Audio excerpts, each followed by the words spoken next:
Ahora, bueno, sobre arte contemporáneo, bueno, últimamente he estado viendo muchas cosas de los KISS que llegan así como de casualidad. Y lo que pienso yo del arte contemporáneo es que, bueno, en general del arte, ¿no? Es que el arte es un fenómeno más o menos social, en el sentido de que hay, o sea, es comunicación, ¿no? Y por lo tanto, pues como es comunicación, pues tiene una parte social. Entonces, ¿cómo, porque ahora el arte contemporáneo, porque ahora el arte contemporáneo es tan raro, ¿no? Eh, que es, que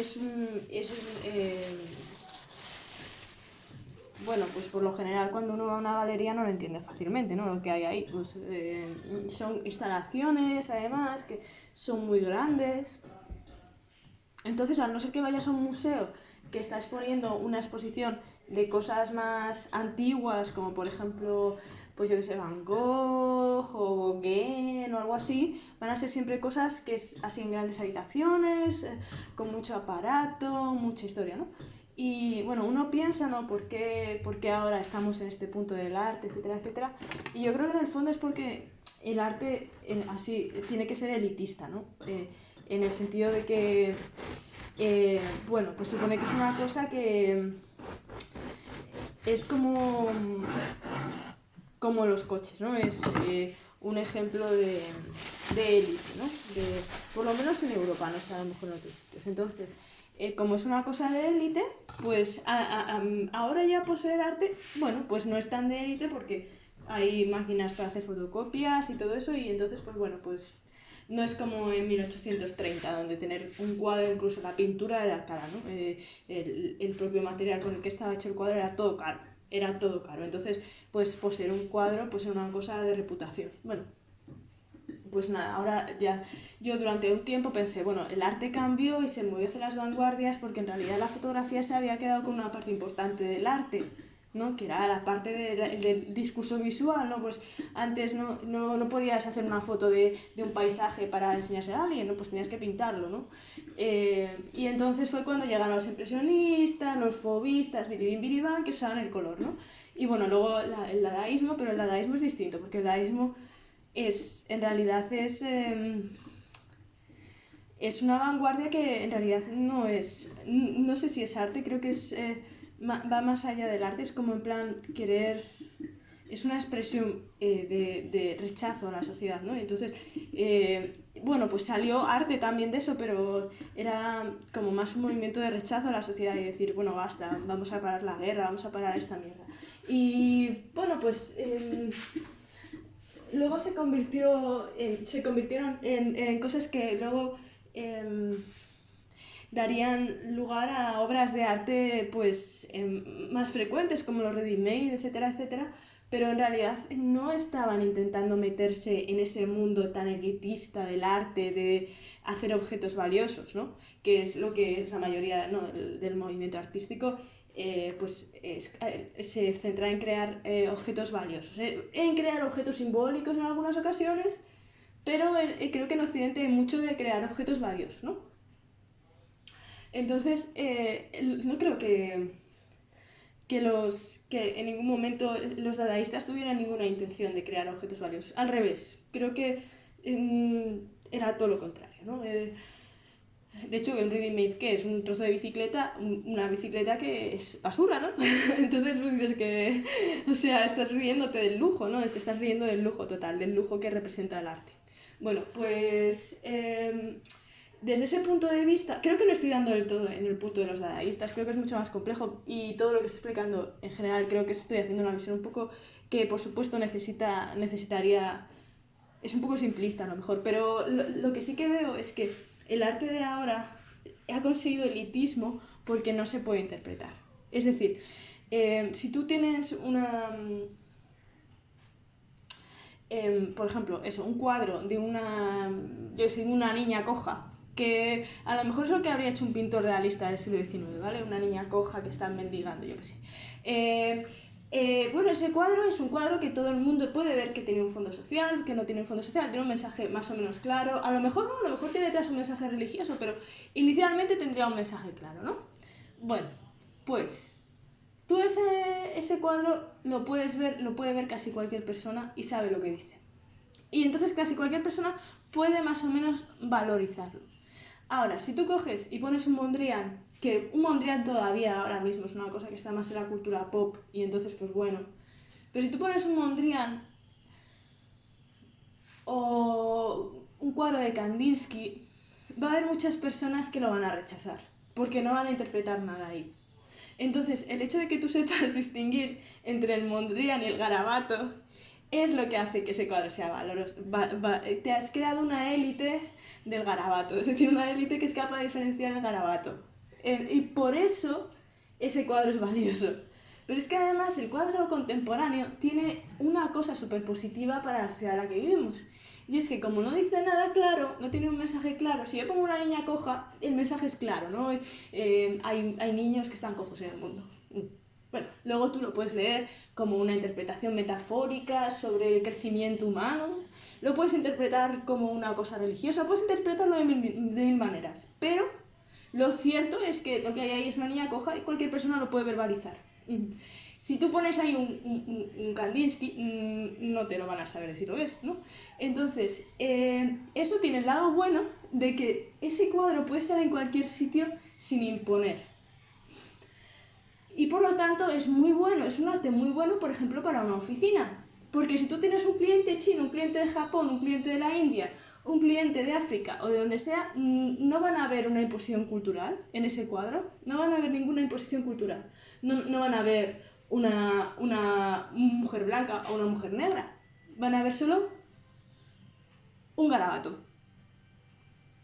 Que vale, sí, un garabato con mucha más complejidad, que hace falta estudiarlo, que todo lo que quieras. Pero no se va a imponer, es un arte que no se impone. Y bueno, desde ese punto de vista, pues tiene un valor súper bueno. Y esto se me ha ocurrido porque estaba viendo unas charlas de estas de los KISS, que salía un hombre diciendo que si tú pones un cuadro, un líder comunista, que tiene un cuadro detrás suyo, tiene un cuadro realista, va a ser interpretado, que habían hecho un experimento, va a ser interpretado como una persona mucho más radical en su pensamiento que si le pones al mismo líder comunista diciendo las mismas cosas, le pones un cuadro abstracto detrás. Y es así, ¿no? Es cómo tú ves las cosas con esa sutil diferencia de que el cuadro, el garabato, no dice nada. Y como no dice nada por fuerza, te deja pensar que no hay un discurso detrás, ¿no? Y que para ti no es importante tampoco, no es muy importante el mensaje, y que entonces que es una cosa más estética, ¿no? Entonces, desde ese punto de vista, el arte que hoy tenemos es un arte muy adecuado para la sociedad que tenemos, por así decirlo. Que tampoco sé si ahora exactamente es el arte del garabato. Por otra parte, eso es el arte, no el arte institucionalizado, pero siempre, no, ha habido como dos artes, el arte institucionalizado y luego el arte que no estaba tan institucionalizado, en especial a partir del siglo XX, ¿por qué? Porque claro, como tú vas teniendo más materiales, más historias, pues te puedes expresar, porque a diferencia de la literatura, que también habrá momentos en los que habrá sido más cara o menos cara, pero desde luego el arte pues requiere unos medios económicos de pintura o de escultura, etcétera, etcétera, requiere medios para hacerlo, claramente, ¿no?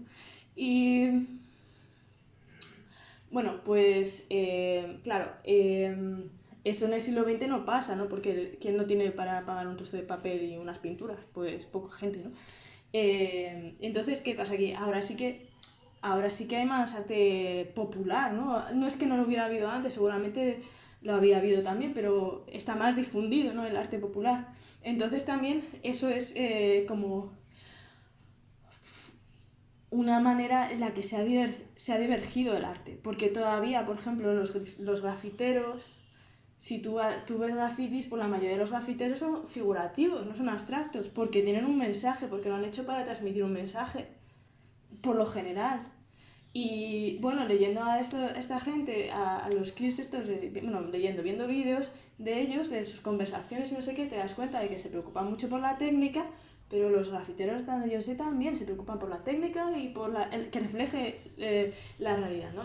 Tanto que hay muchos grafitis que son trampantojos, ¿no? Que parece que están realmente en relieve. Y Bueno, pues pensando en eso, te das cuenta de que en realidad ha habido una división del arte, ¿no? Entre lo que está haciendo la gente que necesita expresarse y lo que está haciendo la gente un poquito más de galería, por así decirlo, que no necesita expresarse, necesita mantenerse en el estatus, ¿no? Y eso es lo que yo veo. Porque la gente necesita expresarse y necesita decir, ay, que nos están robando la tierra, pues hace un graffiti.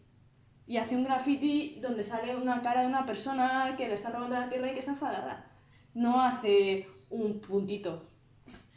Entonces, pues, eso es lo que yo veo, ¿no? Que hay como dos cosas claras. Y, bueno, aparte de eso, bueno, yo tampoco soy una especialista en arte, pero tengo mis opiniones, evidentemente opiniones que tengo que mejorar conociendo más y aprendiendo más, pero que bueno, que ahí están. Y bueno, luego pues también esta gente hablaba sobre si el genio se hace o si nace y bueno, pues yo me he puesto a pensar, ¿no? ¿Qué piensas tú sobre la pintura? ¿Qué significa ser genial? ¿O qué aporta valor, ¿no? Porque un garabato de un niño de 5 años a lo mejor solo tiene valor emocional, ¿no? Porque a lo mejor para sus padres es la cosa más bonita que han visto en la vida, pero bueno, tampoco le dirías a un amigo, mira qué garabato que he encontrado este niño de 5 años, qué fantástico, míralo, que va a decirte algo, ¿no? Bueno, a lo mejor sí, a lo mejor resulta que el niño está loco y yo qué sé, ha hecho un Dalí, yo qué sé. Pero lo raro es sí que hay algo que aporta valor, ¿no? Hay pinturas que aportan valor y pinturas que no lo aportan. Hay cosas que, claro, ¿para quién aporta el valor? Eso es subjetivo. Bueno, habrá personas para... persona que lo ve es la persona que decide si tiene valor o no. Pero, bueno, yo pensando, ¿no? ¿Qué tiene valor y qué no tiene valor? ¿No? Y entonces, como que mentalmente he hecho como 3 categorías.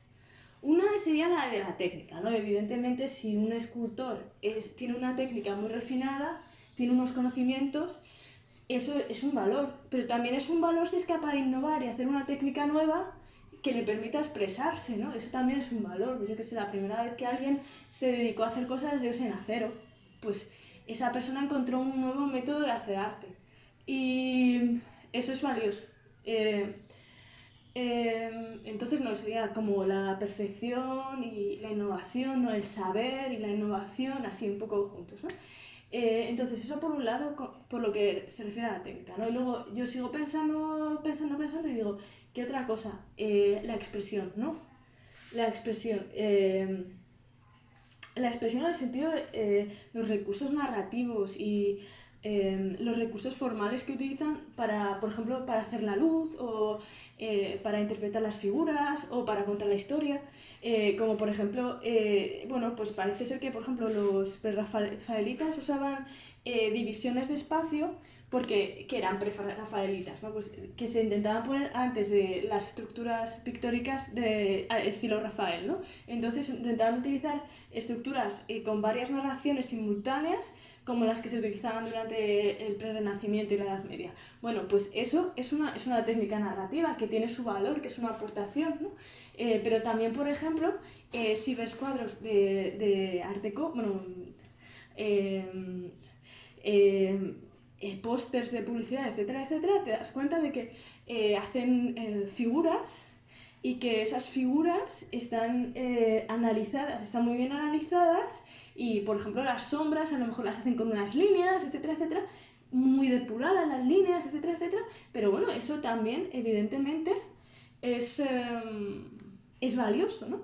Porque es un análisis de las formas, de la expresión, etcétera, etcétera, que es válido, según mi parecer, ¿no? Y es siempre figurativo, claro, pero eh, em, es válido, ¿no? Eh, y bueno, eso es una cosa, ¿no? Encontrar un valor en la forma de reflejar la realidad y de contar la realidad. O, por ejemplo, que haya dobles imágenes o que luego también la narrativa, ¿no? El mensaje que está construyendo, cómo lo está construyendo, en qué época lo está construyendo, etcétera, etcétera, eso también le da valor, ¿no? Pues, por ejemplo, un cuadro de un pintor súper malo que ha pintado una mierda, pero lo ha pintado contra el rey de Francia, en la época del no sé qué. Y resulta que por eso es un cuadro único, y es un cuadro especial, porque ese hombre tuvo el coraje de hacer algo que no había hecho nadie antes, y además tuvo que utilizar los recursos, que bueno, eso ya estarían dentro del segundo apartado, pero es un valor, tiene un valor. ¿Es un valor artístico? Bueno, diría que es más bien un valor histórico, pero es un valor artístico desde el punto y hora en el que el arte también es una manera, ¿no?, de recoger la historia, ¿no? Y podría interpretarse como que es un acto artístico, un acto histórico artístico. Vale, luego el otro montoncito, por así decirlo, de cosas que podrían considerarse artísticas con un valor interesante, serían los pintores que han conseguido desarrollar un estilo que es reconocible. Eso significa que tiene su propia gramática, es muy parecido al segundo punto en el que, no, de cómo se expresan, tiene su propia gramática del contenido, ¿no? Entonces, cómo se expresan, tienen una forma de expresarse tan consistente que cuando hacen un cuadro y lo trasladan a otro cuadro, tú vas a saber que es ese pintor. Y eso es un valor, es un valor, es un valor de genuinidad y de complejidad en la expresión que es válido. Y luego, el último sería la expresión, ¿no? Y la expresión de la experiencia humana. Y este es un valor, el 5, ¿no? Sería el apartado 5, que hace interesante casi cualquier cosa. Casi cualquier cosa. Es decir, incluso una pintura de un niño que ha pintado una tartita de cumpleaños porque era su cumpleaños y se acuerda, tiene ese valor de expresar una experiencia humana que te hace, bueno, te hace vivir el mundo, te hace vivir el mundo y te hace compartir algo humano que, bueno, que está por todos los lados, ¿no? Y bueno, ese valor bueno, se ve en cualquier pintura. Y es por eso que, bueno, los quisestos hablaban de que no había originalidad. Y el problema es que tú no puedes parar la originalidad. La originalidad solo se para si te dedicas a imitar, no solo formalmente, sino en todo. O sea, si tú te paras a copiar un cuadro en un museo y estás haciendo una copia y no has tomado ninguna decisión sobre cómo representar esa realidad, sí, ahí, según mi parecer, no estás haciendo arte, estás haciendo artesanía. Pero, no obstante, si tú has hecho algo imitando las técnicas y has decidido cambiar, aunque sea lo más mínimo, ya en ese cambiar estás haciendo una expresión, estás haciendo una expresión propia de algo que te ha llevado a eso. Un pensamiento, una sensación, una emoción, una idea de lo que es bonito, que es parte de la experiencia humana. Y por eso tiene valor, porque ahí hay una cosa de experiencia humana. ¿Qué no tiene valor? Pues no tienen valor las cosas que se hacen sin sinceridad, según mi parecer. Es decir, si Dalí, por mucho que te guste la hora del no sé qué, si Dalí hizo eso porque quería imitarse a sí mismo para sacar dinero a los demás, si ese cuadro puede tener el valor que tú le has puesto, pero ahí sí que el artista eres tú, porque eres tú el que le estás poniendo valor a una cosa que no lo tiene. Pero el artista no está poniendo valor, porque el artista se lo está imitando para engañar a la gente para sacar dinero. O si, por ejemplo, alguien hace algo porque cree que a los demás le va a gustar. Por ejemplo, un artista que ha visto que Mondrian tiene mucho éxito y decide que va a imitar a Mondrian, pero en lugar de haciendo pues va a hacer unos círculos. Y lo hace no porque piense que los círculos sean bonitos, lo hace porque tiene tanta admiración por otro autor que sencillamente quiere tener el arte del autor, hacerlo él. No aprendiendo, sino literalmente hacerlo él. Pero sin que sea descarado. Pues hombre, pues eso no. Eso no. Otra cosa es que tú digas, bueno, es que me encanta Rafael y me habría encantado pintar a mi abuela como si fuera Rafael que la hubiera pintado. Eso es otra cosa. Pero si tú coges y dices, voy a hacer esto para que pueda colar como esto, pues ahí ya es una historia distinta. Ahí ya es una historia distinta porque en realidad tú no tú no estás pensando ni siquiera en tu propio criterio, estás pensando en el criterio que tienen los demás. Estás diciendo, bueno, es que como esto le gusta a la gente, pues lo voy a hacer así para tener yo reconocimiento. Pero lo estás haciendo sin ninguna sinceridad, porque si a la gente le gustara una mierda pinchada en un palo, pues sería lo que tú harías. No, sin juzgar. Entonces eso pues no puede ser, porque eso no tiene nada artístico. Entonces, bueno, he llegado a esa conclusión, es un pensamiento que he depurado mucho, es decir, que le he dado vueltas como una escultura, le he ido quitando, le he ido poniendo piribim piribam, y evidentemente es posible que tenga sus fallas, pero me parece que de momento esto es lo que pienso y me parece que es un poco difícil que lo cambie, porque me parece que está muy de acuerdo con toda mi lógica en general. Pero bueno, me encantaría tener la oportunidad de confrontar este pensamiento con otras ideas y seguir elaborándolo.